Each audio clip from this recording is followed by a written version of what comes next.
pangit yung kondisyon ng matres natin, ayusin muna natin.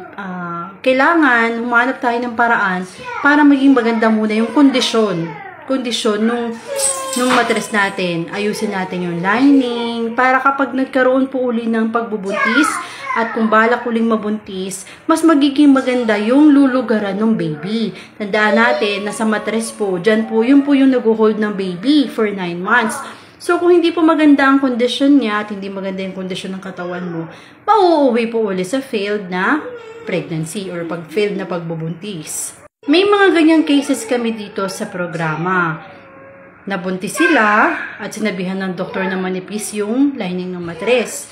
Nakunan sila, yung iba na positive, PT, and then niregla rin sa mga susunod na araw. Kasi nga po, manipis yung lining ng matres. So, hindi nagkakaroon ng maayos na implantation kapag manipis po yung lining ng